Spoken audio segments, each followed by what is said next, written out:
The obsidian bells of Ashevale Keep tolled 7 times before the sun had fully cleared the eastern ridgeline, and Wren Calloway knew, the way she always seemed to know when misfortune was coming for her, that today would be the day her life split cleanly into a before and an after. She stood at the center of the healing hall with her hands folded over her stomach, not because she was cold, though the stone floor bled winter up through her thin slippers, but because it felt like the only way to hold herself together, while 40 members of the Ashevale court watched a stranger examine her like livestock at auction. The hall smelled of crushed silver leaf and burning sage, the traditional herbs of a fertility reading, and beneath that, something sharper, iron, and old fear.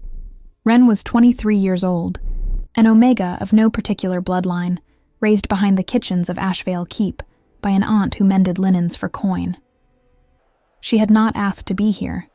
She had not asked to be chosen, 3 months prior, by Alpha King Ronan Blackwood himself, plucked from the servants' corridor during a choosing feast, where she'd only meant to deliver a tray of spiced wine.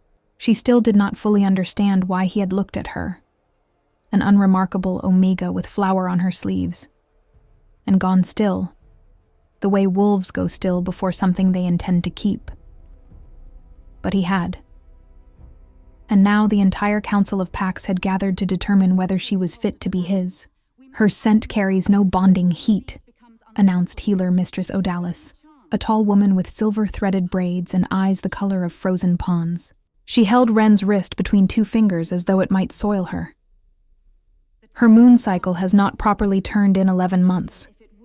I have examined the girl thoroughly, my king, and I regret what I must tell this court."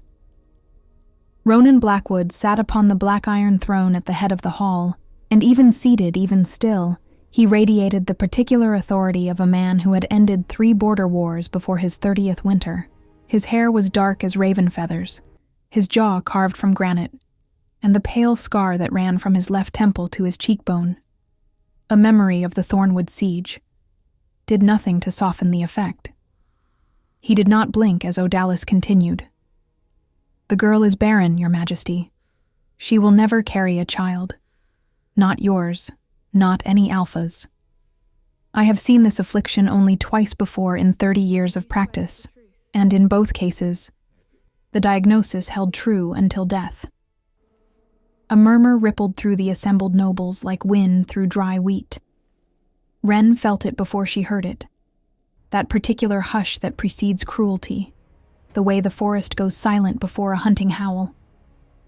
Somewhere behind her, a woman's voice, unmistakably amused, whispered just loud enough to carry, "Barren little kitchen mouse." Did she truly think she'd be queen? Wren did not turn to see who had spoken. She knew the voice belonged to Lady Selene Thorne, niece of Councilman Magnus Thorne, and the presumed favorite for Ronan's hand, before a servant girl had somehow, inexplicably, stolen his attention at a feast. Selene had not missed a single opportunity in 3 months to remind Wren of her unsuitability, and now she would not need to invent reasons. The healers had provided one, sealed in the ancient authority of moon blood and bonding law. Under Ashevale succession law, no clearer than granite, an Alpha King's chosen mate must be capable of bearing an heir, or the bonding could be dissolved by council vote within a single moon's turn. Wren felt heat rise up her throat, the particular humiliation of being discussed rather than addressed, examined rather than seen. She had grown up invisible, the girl behind the linens, behind the kitchen door, and she had thought, foolishly, that Ronan's attention had finally made her visible in a way that mattered. Now she understood. She had simply become visible enough to be publicly discarded. "Thank you, Mistress Odalis," Ronan said. His voice was quiet, but it cut through the murmuring court like a blade through silk, and the hall fell silent instantly. "You may sit." Councilman Magnus Thorne rose from his seat near the dais, smoothing the front of his crimson robes with the satisfaction of a man watching a plan unfold precisely as designed, though nothing in his weathered, grandfatherly face betrayed it. He was perhaps 60, silver-bearded, with the kind of warm, patient voice that made people trust him before they had reason to. "Your Majesty," he said gently, The Council understands this is a painful matter, but the law exists to protect the Pack's future. Ashevale has not gone a generation without an heir in 400 years. I move that the bonding be dissolved before the next full moon, and that the Council reconvene to consider more suitable candidates. His eyes flicked, almost imperceptibly, toward his niece. Wren stared at the floor. She would not cry here. She had promised herself that much on the long walk from the kitchens to the hall that morning, sensing somehow what was coming. She would not give Selene Thorne the satisfaction of watching a barren kitchen mouse weep before the whole court. Denied. The word landed like a thrown axe. Wren's head snapped up. Ronan had not raised his voice, had not moved from his throne, but something in the set of his shoulders had shifted.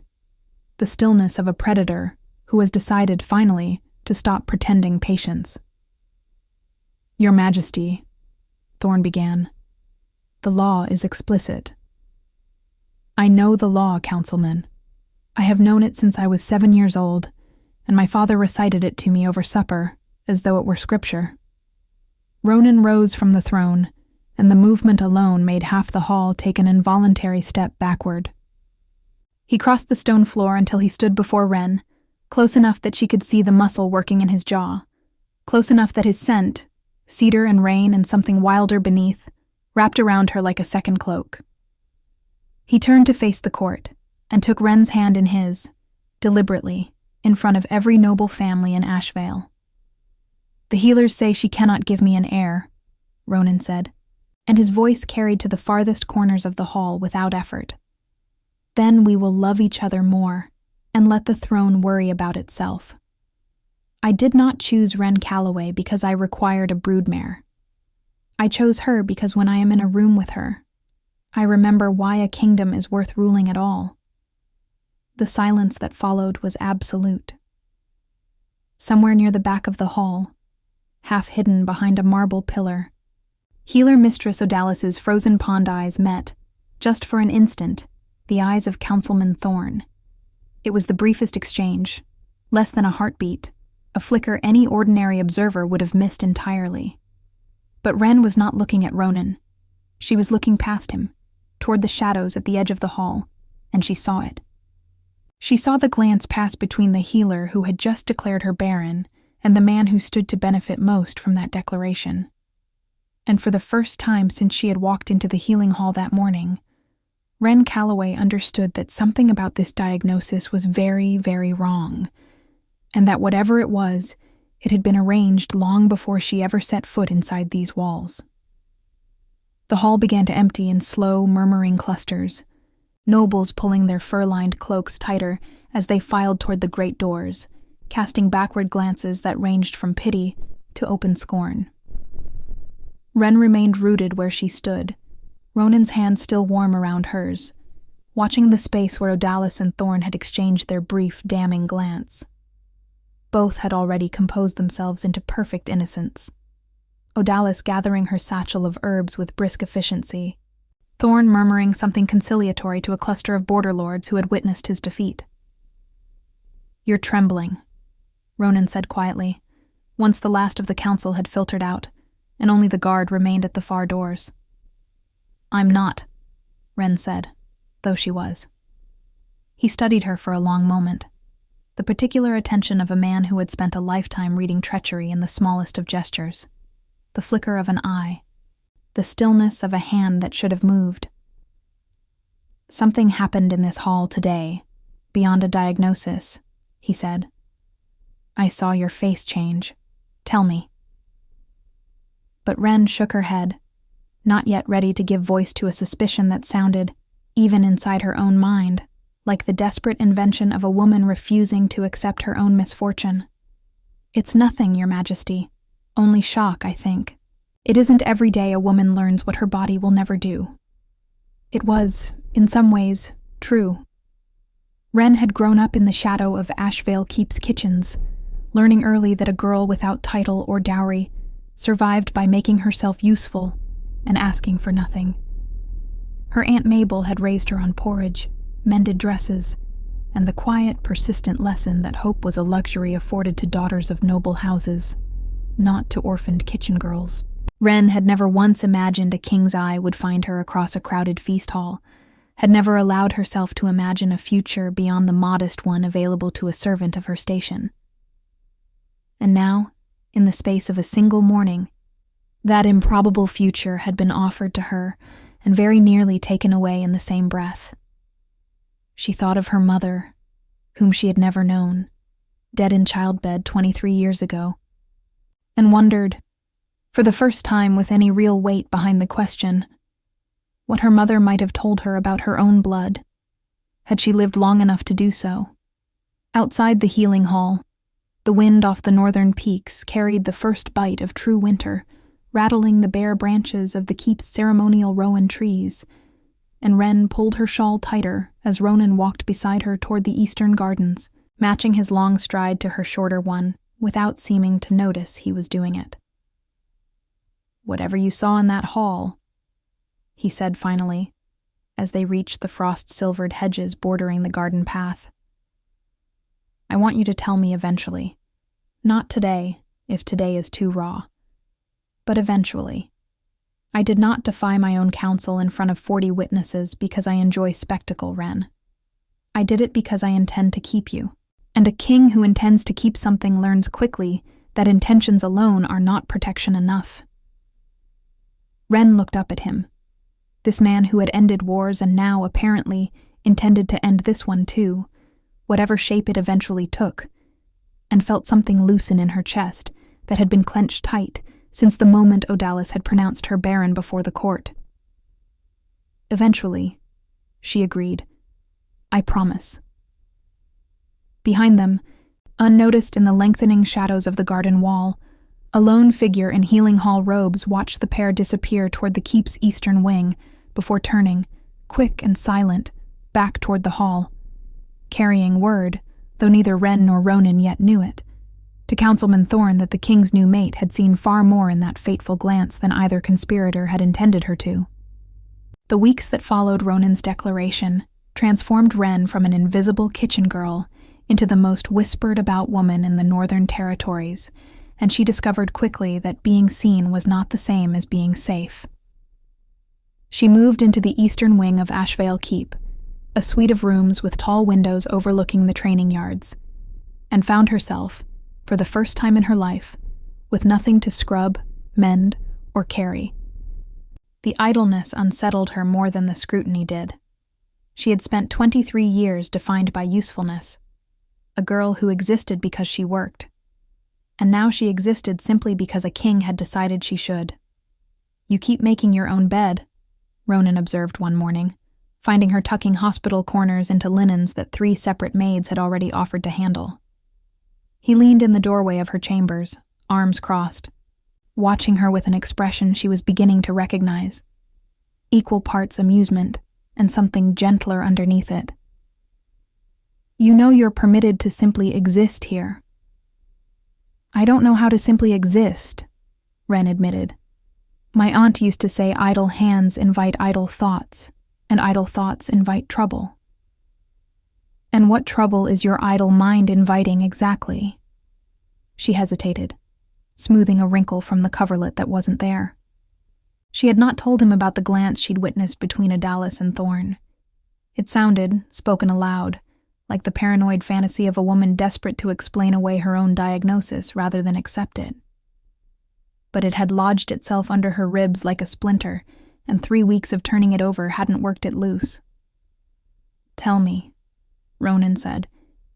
And it wasn't a command exactly, but it wasn't quite a request either. He had a way of asking that made refusal feel like a small betrayal.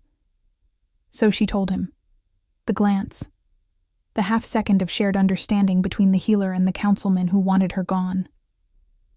Ronan was quiet for a long moment, and Wren braced herself for the gentle dismissal she expected, the kind reserved for grieving women who saw conspiracies in coincidences. Instead, he crossed the room and sat on the edge of the bed she'd just made, undoing her careful corners entirely, and said, "Tell me about your childhood. All of it. Every physician who ever touched you." It was an odd request, and it took her the better part of an hour to answer fully. But as she spoke, something in Ronan's expression sharpened into focus. Wren's mother had died birthing her, not uncommon among Omegas from thin-blooded lines, the midwives had said at the time. And her aunt, Mabel, had raised her on a modest stipend from the keep's kitchen wages. From the age of 7, Wren had suffered from a persistent low-grade anemia, fatigue that never fully lifted, cycles that came irregular and thin, a heaviness in her limbs that the household healer attributed to her mother's weak bloodline.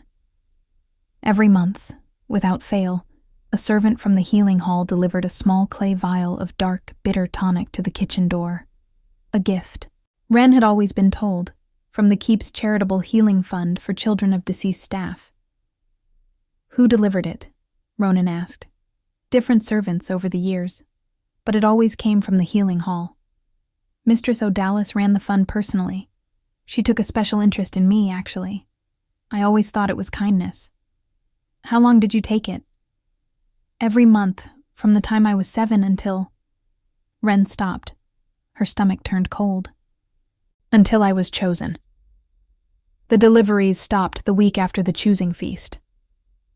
Ronan's jaw tightened, the scar along his cheekbone standing out pale against darkening skin. Moon root suppressant tincture tastes bitter and dark, and its effects mimic anemia almost perfectly. Fatigue, thin cycles, a general weakness in the blood. It's brewed by healers for wolves recovering from severe injury, to prevent conception during a dangerous healing period. In small doses over short periods, it's harmless and fully reversible. And in large doses, over 16 years? I don't know, Ronan admitted. No physician would ever administer it that long. There'd be no medical reason to. Unless someone wanted a child to grow into a woman the healers could declare barren, with a diagnosis that would hold up to any examination, because by then it would no longer be a lie. The word hung between them, enormous and unspeakable. Poisoned, not born flawed. Made that way, deliberately, over the slow accumulation of childhood years, by someone who could not have known, 16 years ago, that she would one day catch a king's eye at a feast, unless they had a different reason entirely for wanting her rendered infertile. Why, Wren whispered, would anyone bother poisoning a kitchen girl who wasn't even born to a noble line? I wasn't a threat to anyone. I wasn't anyone. Ronan's eyes had gone dark and thoughtful, the way they did before council meetings he expected to be difficult. That, he said slowly, is precisely the question I intend to have answered. Because Magnus Thorne does not waste resources on people who don't matter to him. If he spent 16 years ensuring your blood ran thin, Wren, it wasn't because he feared you'd steal a throne you didn't know existed. It's because he already knew something about your bloodline that you don't. Under Ashevale law, succession did not run through alpha bloodlines alone, a fact most kitchen-born wolves never had cause to learn, but which any councilman steeped in genealogical record would know intimately. Any wolf descended, however distantly from the old Ember crown line, the royal house Ashevale had absorbed 3 generations prior through a contested marriage, carried a dormant claim that could be activated under specific rare conditions. It was archaic law, dusty and unused for generations. But it was still law. Wren sat down heavily beside him, her carefully made bed thoroughly undone now, and pressed her palms against her eyes. My mother, she said. She died before I could ever ask her anything. My aunt always said she came from thin blood, but a proud line. I always thought that was just something people said to comfort orphans. Perhaps it wasn't comfort, Ronan said quietly. Perhaps it was the only truth your aunt was permitted to give you. Outside, the training yard rang with the clash of practice blades, ordinary and unbothered, while inside, Wren Calloway felt the entire architecture of her life quietly rearranging itself around a secret 16 years in the making. That night, unable to sleep, Wren wandered down to the keep's old records chamber, a dusty, rarely visited room beneath the western tower where 3 generations of household ledgers moldered on iron shelves. She had spent countless childhood hours here as a girl, hiding from kitchen chores among the dust and silence, and she still remembered which floorboards creaked and which shelves held the oldest volumes. She found her mother's entry by candlelight, nearly an hour into her search, in a slim leather-bound registry of staff hired in the year of her birth. Isolde, parentage unrecorded, hired as seamstress's assistant 3rd month of spring. Nothing more. No family name, no origin, no hint of the Ember crown blood Thorne had apparently known about for 16 years, while Wren herself had known nothing at all. She was still hunched over the ledger when Ronan found her, well past midnight, a lantern in one hand, and a wool blanket in the other, which he draped over her shoulders without comment, before crouching to examine the entry she'd found. Parentage unrecorded, he read aloud, frowning. That's unusual, even for staff records. Most households note at least a home village, if nothing else. Someone erased it, Wren said, or paid to have it erased before it was ever written down properly. Ronan was quiet for a moment, turning the brittle pages backward and forward, searching for any thread that might unravel further. My father kept meticulous records of every noble bloodline in the Northern Territories, a habit of paranoia mostly, from a man who trusted almost no one. If your mother's lineage was deliberately hidden from the household registry, it wasn't hidden from everyone. Someone, somewhere, has a fuller account. Thorne's family has served on the council for 5 generations. If anyone in Ashevale kept private genealogical records thorough enough to identify a hidden Ember Crown descendant, it would be him. Then how do we find proof, if the only man who has it is the one who wants me silent? Carefully, Ronan said. And not alone. He closed the ledger gently and helped her to her feet, and for a moment, in the flickering candlelight of the old records chamber, surrounded by 400 years of Ashevale's carefully documented history, Wren allowed herself to lean her forehead briefly against his chest, not as a king's chosen mate performing gratitude for a rescue, but simply as a woman exhausted by the sudden, dizzying weight of a past she had never known she was carrying. In the days that followed, Ronan quietly redirected 2 of his most trusted stewards toward a discreet investigation.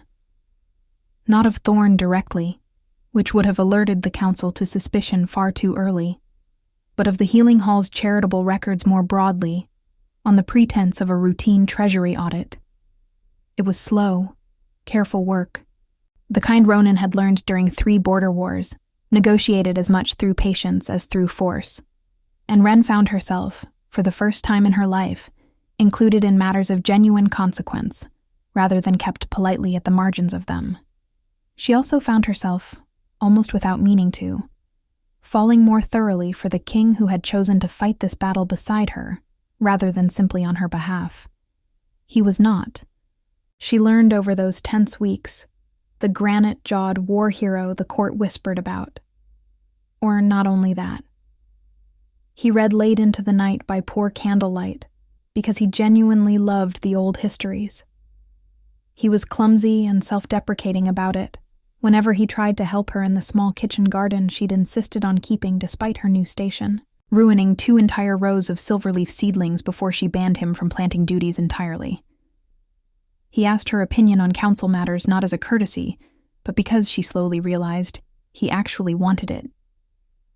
"You're staring," Ronan observed one evening, catching her watching him across the small table in her chambers, where they'd taken to sharing quiet suppers away from the formal dining hall's scrutiny.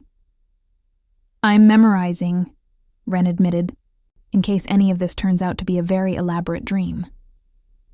Ronan reached across the table and took her hand, turning it palm up, tracing one careful finger along the calluses her years of kitchen work had left there, calluses that had never fully faded despite 3 months away from scrub brushes and hot ovens. "It isn't a dream," he said, "and whatever Thorne has spent 16 years trying to bury, I intend to drag it into the light before this is finished. Not because of ancient succession clauses or council seats. because someone poisoned a child to protect their own comfort, and I will not rule a kingdom that allows that to go unanswered. The council convened again on the first frost morning of the new season, and this time, Magnus Thorne came prepared for war, disguised as procedure. 3 months, Your Majesty, he said, spreading his hands in a gesture of practiced regret before the full assembly. 3 months since the bonding, and the healer's diagnosis stands unchallenged and unchanged. The law grants the council the right to dissolve a barren bonding after a single season's grace, and that grace has now expired. I do not relish this. Truly, I do not. But the Pack's future cannot rest on sentiment. He gestured, and Lady Selene Thorne rose from her seat, dressed in Ashevale blue as though she had already been fitted for the role. Wren stood beside Ronan's throne this time, not below it, a placement he had insisted upon over the council's visible discomfort, and she felt the weight of dozens of eyes assessing her the way they had at the first hearing. But this time, she did not look at the floor. Before the council votes, Ronan said, I would like Healer Mistress Odalis to answer several questions under formal oath. A ripple of surprise moved through the hall. Oath questioning was a rare and serious procedure, reserved for matters of treason or blood crime, and its invocation here made several council members shift uncomfortably in their seats. Odalis herself went very still, her frozen pond eyes flicking once toward Thorne before settling, carefully neutral, on the king. Of course, Your Majesty, she said. I have nothing to hide.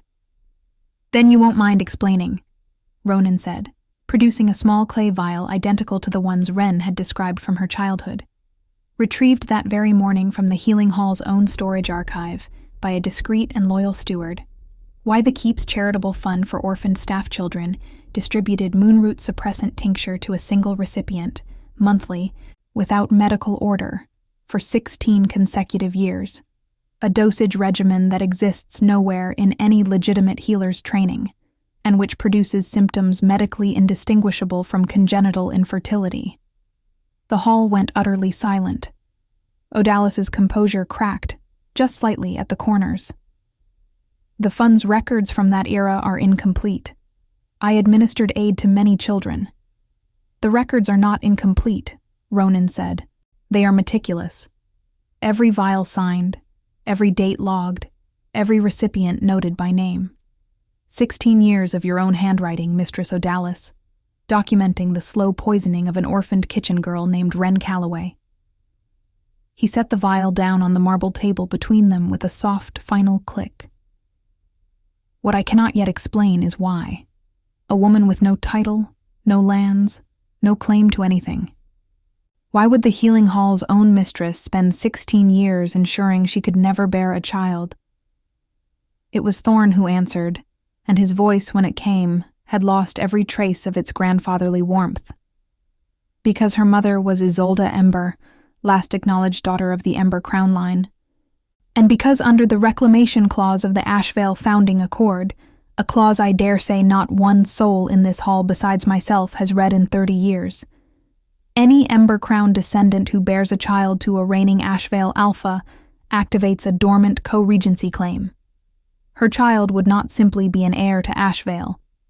Her child would be entitled, by ancient right, to a seat on this very council, superseding half the families in this hall, mine included.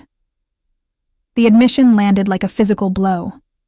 Several council members surged to their feet, shouting over one another, and it took the Ashevale guard captain pounding the butt of his spear against stone 3 times to restore order. You poisoned a child, Ronan said, and his voice had dropped to something low and dangerous that made even Thorne take an involuntary step back. To protect a council seat, I protected 400 years of Ashevale stability from a claim so old and so obscure that its resurrection would have plunged this kingdom into a succession war the likes of which hasn't been seen in a century. Thorne's composure finally broke entirely, spittle flying with the force of his words. You think I enjoyed it? I had a duty, Your Majesty. One you were too young and too idealistic to understand when I first identified the Ember Crown remnant 16 years ago. I did what was necessary. I have always done what was necessary. "You poisoned a 7-year-old girl," Wren said, and her voice, though quiet, cut through the hall as cleanly as Ronan's ever had. "Because you were afraid of a baby who hadn't even been born yet." Thorne turned to look at her, truly look at her. For perhaps the first time since she'd entered the hall 3 months ago, as an object to be discussed, rather than a woman capable of speech. Something flickered across his weathered face, not quite regret, but its distant, calculating cousin. "I did what the founding accord required of anyone charged with protecting this council's integrity," he said. "The tincture was never meant to be permanent. I intended to release you from the regimen once you were safely married off to some minor border house, far from Ashevale's succession entirely. I could not have predicted that our king," his eyes cut toward Ronan with unmistakable venom, "would develop an inconvenient fondness for a serving girl at a feast." Healer Mistress Odalis, given her own moment under oath, produced no confession so measured. She wept, admitted her role in mixing and delivering the tincture at Thorne's direction across 16 years, and, in a detail that made Wren's stomach lurch violently, confirmed that prolonged moonroot suppression of that duration and dosage was not, in fact, guaranteed to be reversible. "There may be a treatment," Odalis said through her tears, refusing to meet Wren's eyes. "An old counter-tincture, moon-blessed and brewed under the full lunar peak, that can reverse suppression even after years. But I have never administered it, and the last healer who knew the full formulation died a decade ago. I know fragments of it, not the whole." Ronan rose from his throne, and this time when he crossed the hall, it was not toward Wren, but toward the doors, his voice carrying the absolute authority of a man who had just watched a 16-year conspiracy unravel in front of his entire court. "Guards, take Councilman Thorne and Mistress Odalis into custody, pending formal trial before the full assembly of Pax."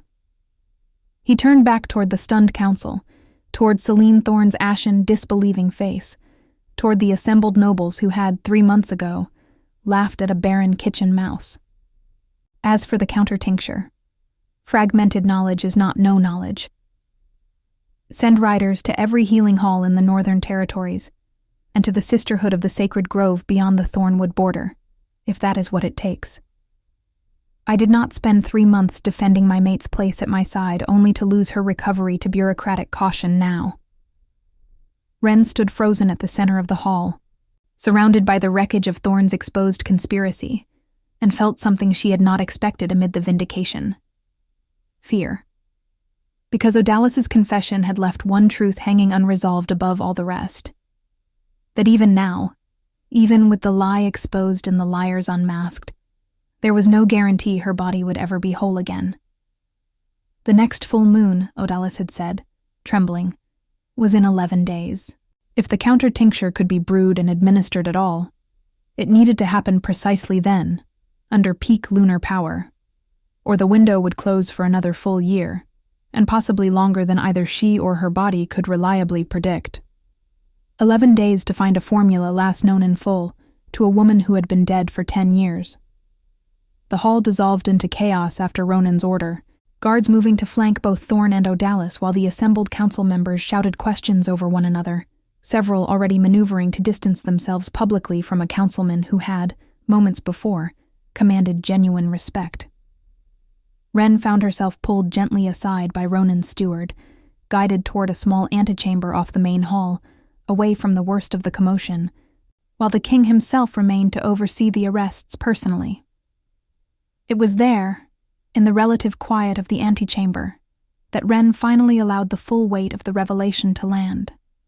Not simply that she had been poisoned, that horror she had half suspected since the night in the records chamber, but that her mother, a woman she had never known, had apparently carried royal blood significant enough that a councilman had judged a child suffering an acceptable price for burying it.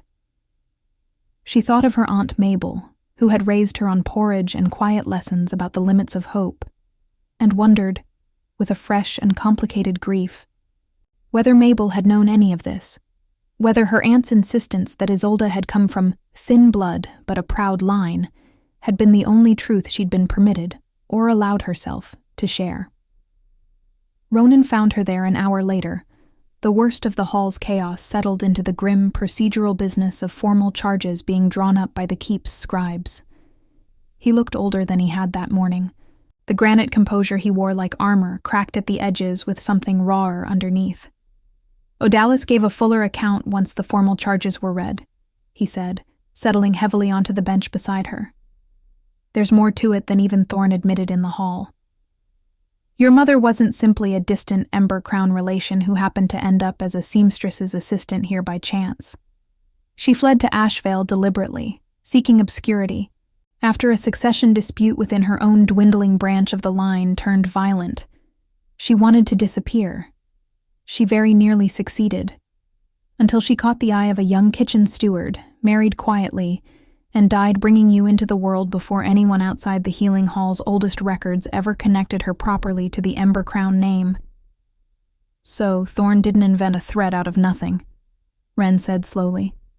He found one already hiding, and decided the safest thing was to make sure it could never grow into anything at all. That appears to be the shape of it, yes.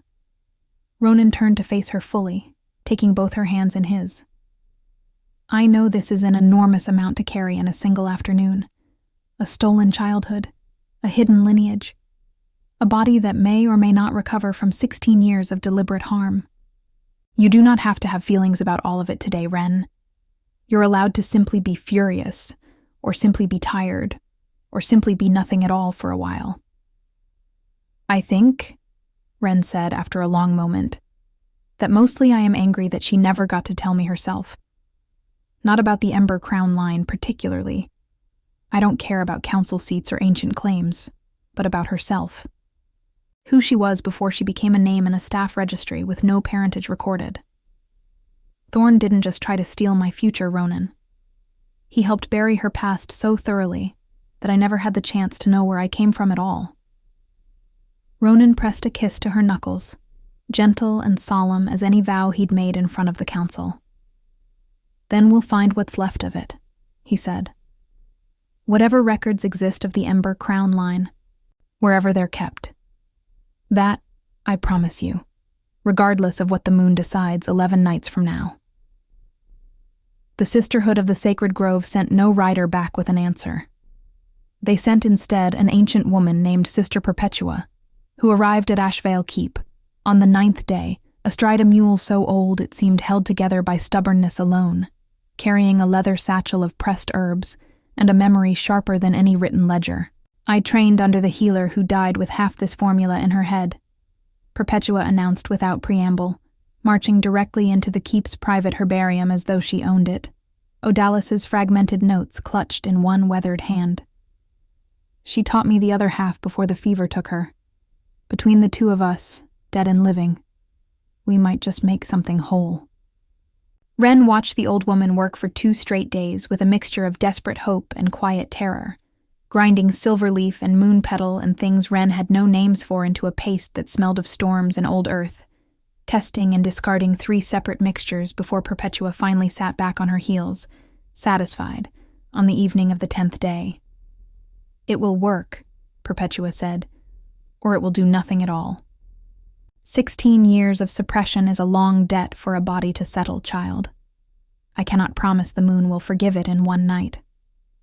But I have done what can be done with the knowledge 2 old healers managed to save between them. The 11th night arrived cold and impossibly clear, the full moon rising huge and silver-white over the Ashevale training yards, where Wren had once carried trays of spiced wine as an invisible kitchen girl. Perpetua had insisted the Counter-Tincture be taken beneath open sky, skin bared to direct moonlight, in the old way, a ritual Wren had read about only in the fragments of stories her aunt used to tell. Ronan stood beside her at the center of the yard, having refused, despite Perpetua's raised eyebrows, to leave her side for a single moment of the ritual. Whatever happens, he said quietly, watching the moon climb higher, you are still my mate. You were never a broodmare to me, Wren. I meant every word I said in that hall, and I will keep meaning it whether the moon restores anything tonight or not. I know, Wren said, and found, to her own surprise, that she believed it completely. 3 months ago, she would have doubted a king's declaration could survive contact with genuine disappointment. 3 months of watching Ronan dismantle a 16-year conspiracy with methodical, relentless fury on her behalf had taught her otherwise. She drank the tincture. It tasted, Perpetua had warned her, like the inside of a thunderstorm, bitter, electric, wrong, in a way that suggested it was working precisely because it felt so unnatural. Wren gasped as it hit her stomach, a wave of heat rolling outward through limbs that had felt permanently, quietly cold for as long as she could remember. And for one terrifying moment she thought she might collapse entirely. Ronan caught her before her knees buckled, lowering her gently to the frost-silvered grass, and above them the moon seemed, impossibly, to brighten, the way it did only on the rarest ritual nights the old stories described. When Wren opened her eyes again, Perpetua was kneeling beside her with 2 fingers pressed to the pulse at her wrist, an expression of fierce, focused concentration slowly softening into something like wonder. "Well," the old woman said, "I'll be." Her moon pulse has turned, truly turned, not the thin flutter Odalis described in her report. Whatever damage 16 years did, child, the ritual has undone the worst of it. I would not promise miracles by morning. But I would no longer call you barren, and I do not say that lightly.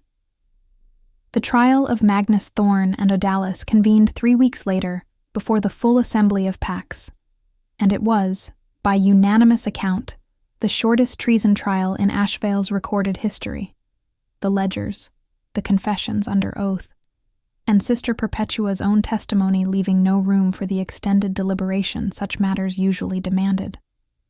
Thorne was stripped of his council seat and his lands, exiled beyond the Thornwood border under permanent banishment. Odalis, whose tearful cooperation had at least helped save what Thorne's scheme had nearly destroyed, was permitted to live out her years in quiet disgrace at the Sisterhood's grove, tending gardens under Sister Perpetua's watchful eye. A mercy Wren herself had requested, to the surprise of the entire court. She was afraid of him, Wren told Ronan, the night after the trial concluded, curled against his side beneath furs in the eastern wing that had slowly, over 4 months, transformed from a stranger's chambers into unmistakably her home. I don't excuse what she did. I don't think I ever fully will. But I understand now what it costs a person to spend 16 years too frightened to refuse a bad order. I don't want to become someone who can't tell the difference between justice and cruelty. Lady Selene Thorne, stripped of her uncle's ambitions along with his title, quietly petitioned to leave Ashevale Keep for a distant cousin's household within the month. And nobody, least of all Wren, tried to stop her. Spring came to the Northern Territories, with the particular violence of mountain seasons, snowmelt roaring down from the high passes, the training yards churning to mud, the first green shoots of silverleaf pushing up along the herbarium's south wall, where Perpetua, who had elected to stay on as Ashevale's new healer mistress, tended them with proprietary fondness. It was in the herbarium, 6 months after the moon ritual, that Wren first felt it, a small, unmistakable flutter low in her belly, and she stood very still among the silverleaf for a long moment, before setting down her basket and walking quite calmly, quite deliberately, to find her king. She found him in the training yard, sparring bare-chested against his guard captain in the thin gold light of early spring, and she did not call out, did not announce herself with any particular ceremony. She simply stood at the edge of the yard until he noticed her, the way he always noticed her, some instinct pulling his attention across any distance, and something in her face made him lower his blade immediately and cross the muddy ground toward her without a word. The healers, Wren said, when he was close enough to hear her, were wrong. Ronan Blackwood, Alpha King of Ashevale, who had ended border wars and unmasked treason, and stood before his entire court and declared his devotion to a barren kitchen girl without a moment's hesitation, went very still.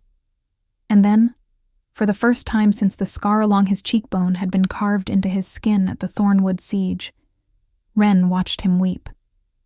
"They said we would never have this," he said, pressing his forehead gently against hers, his hands finding her stomach with a reverence that made her own eyes sting. "And I told them it wouldn't matter, that we'd love each other more." "You did," Wren said, "and we do. But I think, perhaps, the moon decided we deserved both." Above the keep, where the last of the winter clouds had finally broken apart to reveal a sky scrubbed impossibly blue, the bells of Ashevale began, unbidden, unprompted by any council ceremony, to ring as though the kingdom itself had been listening and had simply been waiting, all this time, for something worth celebrating.